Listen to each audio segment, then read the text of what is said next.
Hej. I dag vil jeg gerne vise, hvordan at jeg blander kortene, inden jeg lægger et oplæg. Der er jo mange måder at blande på, og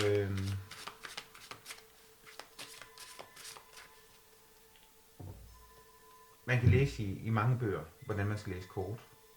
Og det kan også være, at man selv har en eller anden rigtig god måde, man synes fungerer, når man skal lave et tarotoplæg. Jeg vil gerne vise den måde, jeg blander på, og fortælle lidt om, hvorfor jeg blander på den måde. Hvis jeg nu skal lave et oplæg, det er faktisk lige meget, hvad for et oplæg jeg skal lave. Altså det kunne være et keltisk kors, eller det kunne være 3 kort eller 5 kort. Så blander jeg faktisk på samme måde. Jeg tager de her kort, som jeg skal bruge, og så gør jeg sådan her 3 gange. Og jeg lægger et tarotoplæg med omvendte kort. Jeg ved, der er nogen, som ikke bruger omvendte kort. Hvis man bruger omvendte kort, hvilket jeg synes, man bør gøre, så er det her en god måde, fordi at man jo automatisk får vendt en hel del kort om enten omvendt, eller retvendt, eller blandet. Der bliver lavet en form for kaos, og tingene bliver pludselig tilfældigt. Og det er meget vigtigt, det er det. Også når vi tænker på, at tarotkort også virker ud fra synkronicitet. Og jeg gør det her 3 gange. Og jeg stiller også mit spørgsmål, inden jeg blander kortene. Det er 3. gang, jeg gør det her. Og det er sådan meget tilfældigt, at jeg lige har smidt de her kort ned her. Og jeg kan godt lige prøve at vise det igen. Men nu har jeg blandet 3 gange på den her måde. Og nu er jeg faktisk klar til at lægge min kort. Og så trække. Jeg prøver lige at vise det igen. Hvis jeg nu stiller et spørgsmål.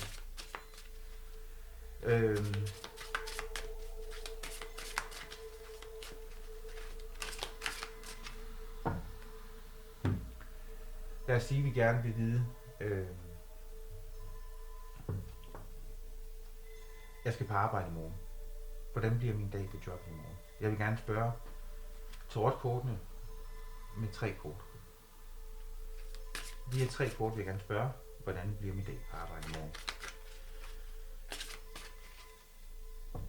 Og nu har jeg spørgsmålet i hovedet, mens jeg blander kortene.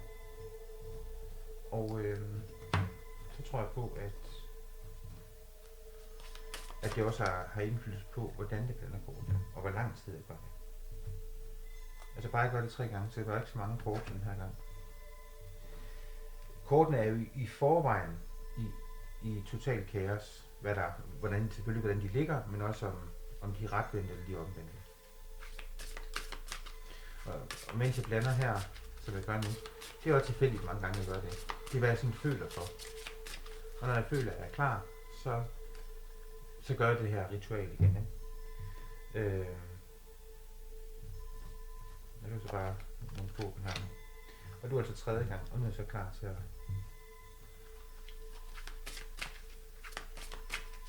lægge kortene og trække mit spørgsmål. I øvrigt, når jeg trækker, så trækker jeg altid kort med venstre hånd.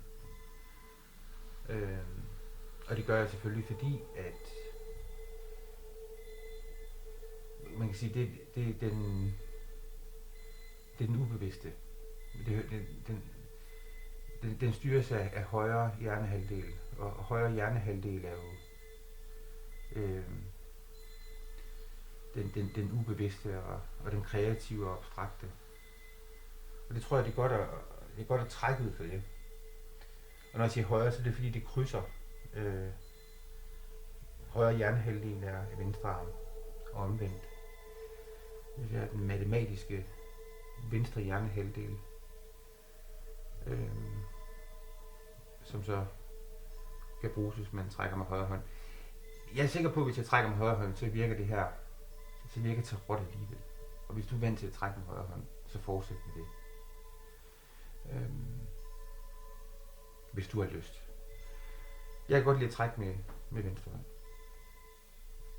Af den grund, at det er den ubevidste. Jeg tænker, at det er endnu mere tilfældigt, hvad jeg trækker. Og måske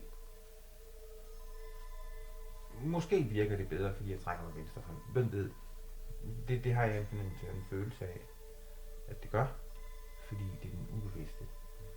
Så måske så ved jeg, hvad jeg skal trække. Blandt lidt sammen med synkronicitet, at måske det er derfor, det virker. Så jeg vil trække 3 kort.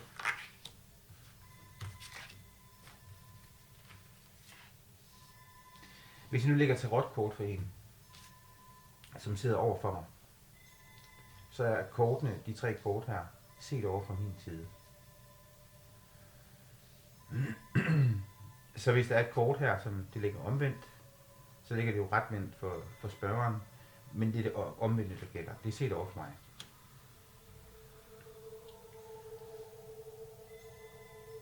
Nu vender jeg ikke resten her, fordi det er ikke det, der er pointen med det, jeg viser i dag. Jeg vil vise dig også nogen, når de har blandet. Og der er jo som sagt mange måder at blande på. Min måde at blande på er altså som sagt sådan her 3 gange.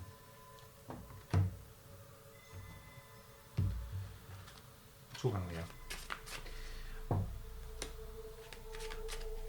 Men uanset hvordan man blander, så er der også nogen, i stedet for at lægge kortene i en række, så er der også nogen, når de så er færdige med at blande på den måde, de blander på, så ligger de kortene ud i kaos. Totalt kaos. Altså sådan rodet rundt, som om det er sådan noget mudder, man sidder og leger med her. Men det er også fint. Og så kan man trække ud for det. 3 kort. 1, 2 og 3. Eller til et keltisk kors. Eller et andet oplæg, hvad man nu gang i. Når man så samler kortene ind her, især på den her måde, så er det også meget tilfældigt, om kortene så bliver omvendt. Eller retvendt. Jeg tror, det er godt, det er så meget kaos og tilfældigheder som muligt, når man har med tarot at gøre. At det er faktisk derfor, det virker. Det her begreb synkronicitet, det er jo Carl Jung, som